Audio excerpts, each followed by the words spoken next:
자, 여러분 안녕하십니까? 여러분 간평사 경제학 2013년도 기출문제 26번서부터 풀어보도록 하겠습니다. 자, 26번 한번 볼게요. 자, 폐쇄경제 ISLM 모형에 대한 설명으로 옳지 않은 것은 이렇게 있습니다. 자, 우선 IS는 생산물 시장의 균형을 나타내고요. LM은 화폐 시장의 균형을 나타내죠. 얘가 IS, 얘가 LM 이렇게 돼 있습니다. 자, 1번에 확장적 재정 정책을 실시하면 이게 이제 정부 지출을 증가시키거나 아니면 텍스를 이렇게 감면해 주는 거죠. 자, 그러면 IS 곡선을 우측으로 이동시키는 거죠. 다음 2번. 우하향하는 IS 곡선의 왼쪽에서는 네, 그렇죠. 여러분. IS 곡선을 우리가 쫙 봤을 때 보통 이제 왼쪽 오른쪽으로 하지 마시고요. 상방 하방으로 해주세요. 자, 그래서 요 위에 상방에 있는 거는 생산물 시장이고 그리고 초과 공급이다. 이렇게 보시면 되겠습니다. 위에가 초과 공급, 화폐 시장도 마찬가지야. LM도 마찬가지입니다. 위에 있으면 화폐 시장의 초과 공급이고요. 그 다음에 요 밑에 있으면 초과 수요다. 이렇게 정리를 하시면 되겠습니다. 자, 그러니까 여기 보시면 왼쪽이니까 지금 녹색깔 영역이잖아. 그러니까 초과 수요 상태가 발생한다. 맞습니다. 자, 그 다음에 투자가 이자율에 영향을 안 받는다면 이렇게 돼 있어. 자, IS 곡선의 형태는 이자율에 영향을 받는가? 투자의 이자율 탄력성, 그게 중요합니다. 그래서 투자의 이자율 탄력성이 이제 중요하게 되는데 여러분 한번 생각해 보세요. 자, 이자율이 투자가 이자율에 영향을 많이 받는다가 고전학파입니까? 케인작파입니까? 그쵸? 우선 언제나 케인작파를 기준으로 하세요. 투자의 이자율 탄력성이 작다. 이게 이제 케인즈야. 우리가 이제 투자 함정이라고도 합니다.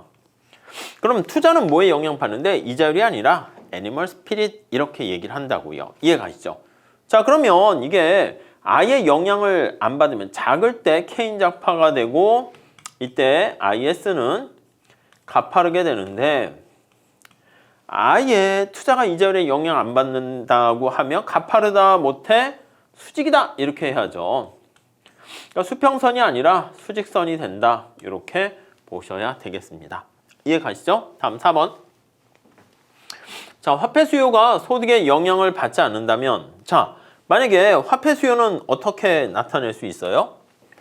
화폐 수요는 소득 아니면은 이자율에 영향을 받는데 소득에 영향을 안 받거나 굉장히 작다라고 할게요. 그럼 실질적인 의미에서 화폐 수요가 소득과 이자율에 보통은 영향을 받죠. 그래서 거래적 동기 화폐 수요랑 더하기 투기적 동기 화폐 수요 이렇게 된단 말이에요. 자, 근데 만약에 여기서 요 부분이 고전학파가 강조하는 거잖아. 얘가 케인작파가 강조하는 거잖아. 그러니까 이게 영향이 커. 이게 클수록 케인작파에 가까운 거죠. 극단적으로 너무 커가지고 얘는 아예 사라지고 얘만 있으면 유동성 함정이 되는 겁니다. 그러니까 소득에 영향을 받지 않고 이자율에만 영향을 받으면 즉 여기다 쓰면 얘는 아예 영향을 안 받고 얘만 이렇게 존재하게 되면 이자율 탄력성이 굉장히 크게 되는 거예요. 자, 그러면 그런 상황이 우리가 유동성 함정이다 이렇게 얘기하는 거죠. 네, 이해 가시죠? 네, 이렇게 보시면 되겠습니다. 자, 그래서 이거는 수평선이다 이렇게 보시면 되겠네요. 다음 5번. 중앙은행이 공개시장에서 채권을 매입을 해요. 공개시장에서 채권을 매입하게 되면 본드를 매입하면 통화량이 증가하죠. 그러니까 화폐 공급이 증가하게 되고요. 얘가 증가하게 되면 LN 곡선은 이동하죠. 우측으로 이동한다. 이렇게 보시면 되겠습니다. 오케이. 그래서 답은 3번이 틀렸네. 3번 이렇게 가져가시면 되겠습니다. 자, 이렇게 보시고 다음 27번 봅시다. 다음과 같은 폐쇄 경제 모형에서 생산물 시장의 균형을 나타내는 IS 곡선을 도출하라는 겁니다. 자, IS 곡선은 Y는 C, I, G. 예, 요거를 푸시면 되겠죠. 자, C 어떻게 돼? C 저거 대입하면 되죠. 100 플러스 0.5, 그다음 Y 마이너스 T. 그 다음에 T 값도 집어넣으시면 돼. I는 100 마이너스 25 R. G는 이렇게 있죠. 자, 지금 여기 뭐라고 돼 있냐면 정부 지출 G와 T가 100으로 이렇게 되어 있습니다. 얘 100이야. 100. 얘도 뭐야? 100이야. 100. 이렇게. 이거 정리해서 쓰시면 돼. Y 여기 있으니까 Y 0.5Y죠. 1, 2 넘어가서 정리를 하시면 0.5니까 저거 2분의 1Y를 할까요? 2분의 1Y 이렇게 쓸까요? 2분의 1Y. 얘는 나머지 더 합니다. 100이고 얘가 50이니까 50. 여기서 50이 나왔어. 그쵸? 그리고 여기 100 있어요. 150, 250. 250. 그 다음에 여기 마이너스 25R. 이게 IS 식이야. 그러네. 근데 여기 선제는 R로 정리돼 있잖아. 그러면 이걸 어떻게 되겠습니까? R로 정리를 하시면 되겠죠. R은 25R은 250 마이너스 1, 2 갑니다. 2분의 1 Y 이렇게 됩니다. 됐죠? 자, 그럼 R은 요거 250 되니까 10 이렇게 돼야 되겠네. 마이너스 50분의 1 이렇게 돼요. R은 10 마이너스 얘가 1 넘어가니까 50분의 1 Y 요거 찾으시면 되겠죠? 자, 그거는 2번 이렇게 보시면 되겠네요. 이해 가시죠? 네, 그 정도 하시죠. 다음 볼까요? 자, 28번의 문제 좀 한번 보도록 하겠습니다. 유동성 함정에 대한 설명으로 옳지 않은 것은 여러분 유동성 함정이라는 것은 유동성이 제일 높은 우리가 자산이 화폐 아니겠습니까? 화폐가 함정에 빠진 거야. 화폐가 블랙홀에 빠진 거야. 그래서 블랙홀에 빠져가지고 화폐 공급을 증가시켜도 화폐 어디 갔어? 이렇게 되는 겁니다. 다 흡수돼서 사라지는 거야. 자, 그럼 유동성 함정인 경우에는 LM 곡선이 수평이 되고요. LM 곡선과 화폐 수요 곡선도 닮았어. 이자율 탄력성이 굉장히 커서 수평 이렇게 되는 것이고, 이때는 재정 정책은 효과가 있지만 통화 정책은 효과가 있어요, 없어요? 효과 없지. 그래서 통화 정책은 무력하고요. 효과가 없고 LM이 수평이니까. 가팔은 재정 정책이 효과가 커요. 그리고 이 재정 정책은 어떻게 됩니까? 구축 효과도 별로 없으면서 효과적이다. 네, 이렇게 보셔야 되겠습니다. 이해 가시겠죠? 자, 1번. 화폐 수요 이자율 탄력성이 무한대. 맞아요. 화폐 수요가 이자율에 굉장히 탄력적인 경우 알 수 있습니다. 그래서 화폐 수요가 이렇게 수평이다라고 하면 화폐 수요의 이자율 탄력성이 무한대 이렇게 돼 있습니다. 탄력성이 무한대, 엄청나게 크게 반응하는 거죠. 2번, 채권의 가격이 너무 높아서. 맞습니다. 채권의 가격이, 본드의 가격이 너무 높아서 맥스가 되는 거야. 그래서 조만간 떨어질 걸로 하락으로 예상이 돼요. 여러분, 주식이나 아니면 코인 가격 같은 게 너무 높아서 조만간 떨어질 것 같으면 그때 너무 높을 때 지금 사야 돼요? 떨어진 다음 사야 돼? 떨어진 다음 사야지. 채권 가격과 이자율은 정반대야. 그래서 가장 밑에 미니멈까지 내려가 있어서 조만간 상승이 예상됩니다. 아직 상승한 건 아니고 자, 그러니까 지금 상황에서는 요 상황이야. 여기 나와 있는 것처럼. 네, 요런 상황입니다. 자, 그러면 조만간 채권 가격이 하락할 걸로 예상이 되면은 우리 어떤 선택을 해야 된다고? 그치? 우리가 금융자산에 보유를 할 때, 자산으로 보유할 때 화폐로 보유할 수 있고 본드로 보유할 수 있는데 채권 가격이 너무 높으니까 채권으로 그때 보유하면 안 되지. 우리가 채권 보유는 떨어지고요. 화폐로 다 이렇게 보유를 하게 되는 거야. 그래서 화폐로 보유하고 있다가 채권 가격이 하락하게 되면 화폐가 총알이 되는 거지. 그래서 그때 채권을 사는 거죠. 무슨 말씀인지 아시겠죠? 그러니까 내가 돈을 갖고 있어야 되는 거야. 집값이 떨어질 걸로 예상되면 떨어지면 이제 사는 거죠. 주가가 떨어지면 그때 사는 것이고요. 자, 그래서 채권 가격이 너무 높아서 추가적으로 화폐 공급을 증가시키잖아? 그럼 원래는 어떻게 됩니까? 우리가 필요로 하는 만큼 이상 보유하지 않게 되니까 이제 이자율이 떨어져야 되는데 사람들이 여기 보세요. 이렇게 화폐 수요로 다 흡수가 됩니다. 그래서 제가 블랙홀이라는 말을 쓴 것도 뭐야? 여기 보시면 흡수라는 단어가 요거랑 관련돼 있는 거야. 그래서 이렇게 관련돼 있는 거예요. 아시겠죠? 그러니까 통화량을 증가시키면 그게 화폐 수요를 다 흡수하기 때문에 이자율이 떨어져야 되는데 안 떨어집니다. 이해 가세요? 다음 3번.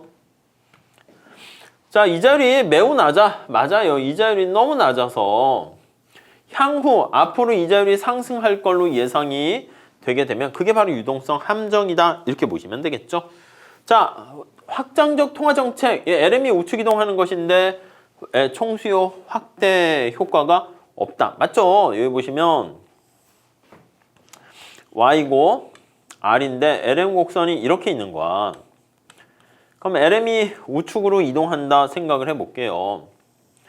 우측으로 이렇게 이동을 했습니다. IS는 여기 있고요. 그러면 이자율이 어떻게 돼? 여기 그대로 가만히 있는 거죠. 변함이 없잖아요. 이렇게. 자, 이런 상황이야. 그렇기 때문에 총수요 확대 정책, 통화 정책은 효과가 없고요.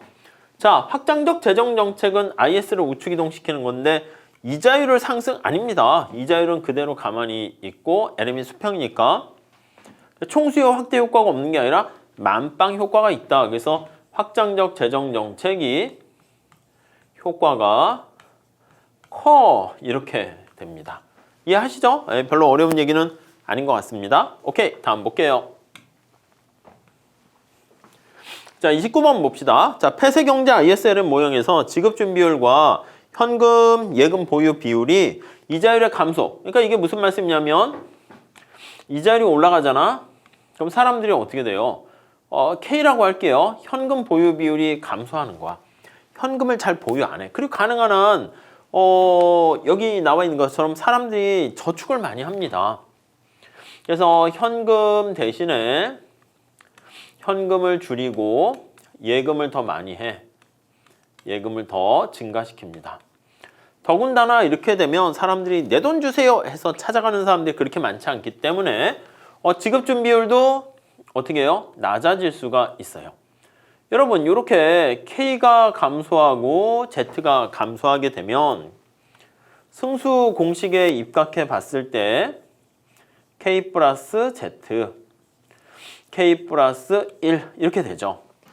자, 그때 여기 보시면 K가 감소해도 현금 보유 비율이 감소하니까 더 많은 돈을 대출을 해줄 수 있는 마당인데 Z가 감소해도 그렇고 그럼 얘네들이 이게 내려가면서 승수는 커지게 된다라는 거 알 수가 있습니다. 자, 그러니까 승수가 커지게 되면 이 결과 어떤 결과를 초래하게 되냐면 화폐 공급이 증가하게 되는 걸 알 수가 있습니다. 자, 그래서 우리가 보통 얘기할 때 이자율에 의해서 화폐 공급이 별로 영향을 안 받게 되면은 그 경우가 우리가 맞습니다.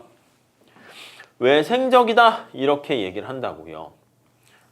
자, 그런데 그러니까 이게 수직이라는 거야. 수직. 이렇게. 자, 그래서 이게 화폐 양이고 이자율이고 화폐 공급이 고정 이렇게 돼 있으면 이게 이제 외생적이다. 이렇게 얘기를 합니다.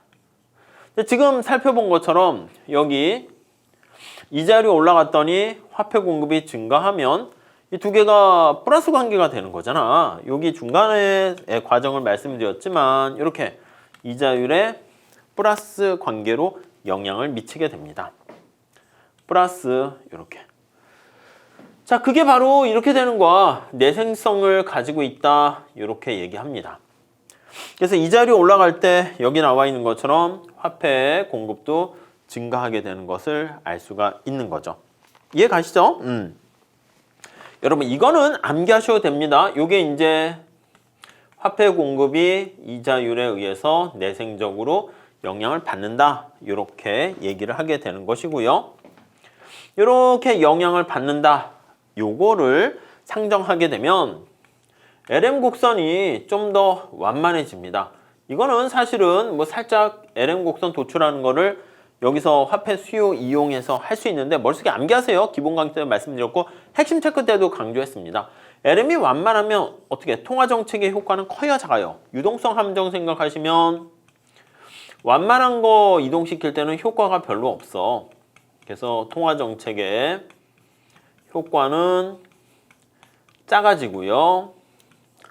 재정정책의 효과는 커진다. 이렇게 보시면 되겠습니다. 효과가 크다. 이렇게요. 이해하시죠? 네. 자, 그래서 통화 공급이 외생적으로 결정되면 이게 수직인데 내생적으로 된다. 이렇게 얘기해야 되고요.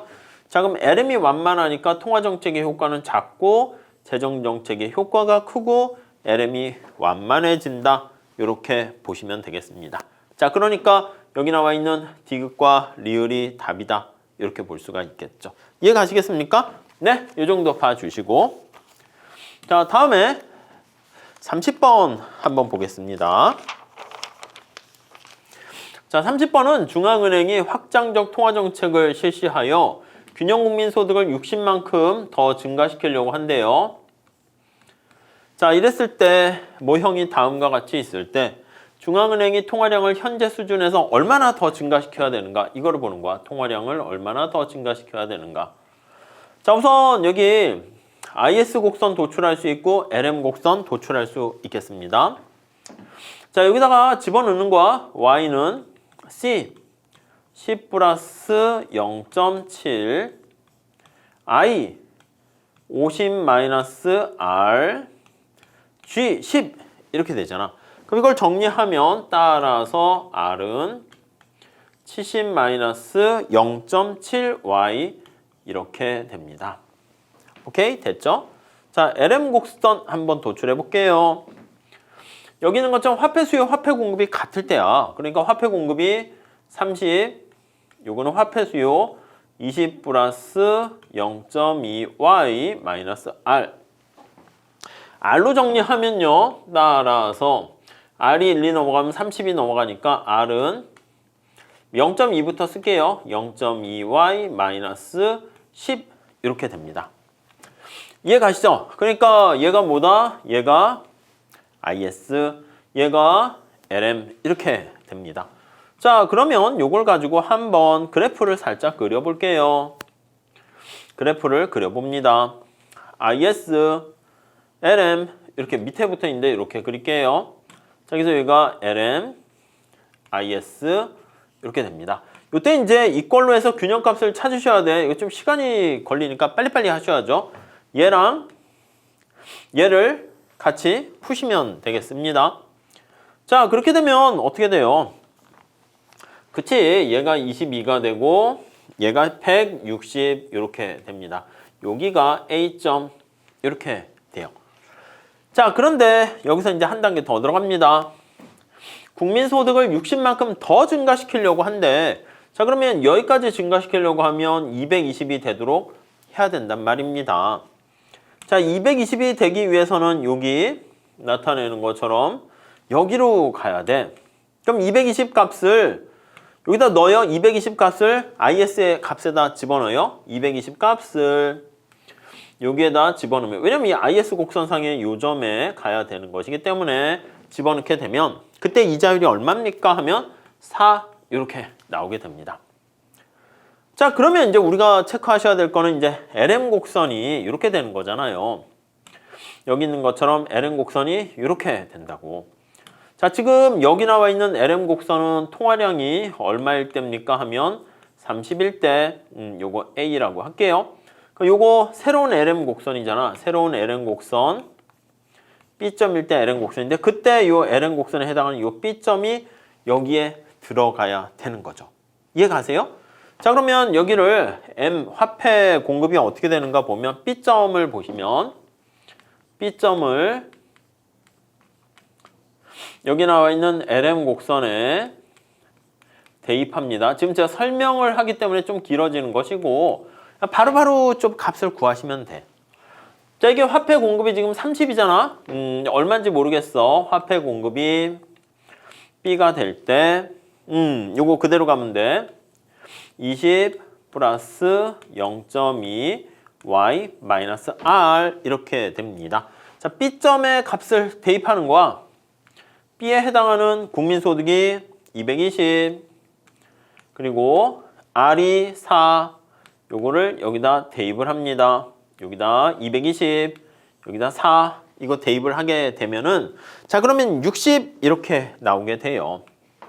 자, 요거 값이 얼마가 되냐면 60 이렇게 나오게 돼요. 여기다 값을 집어넣으면 되겠죠.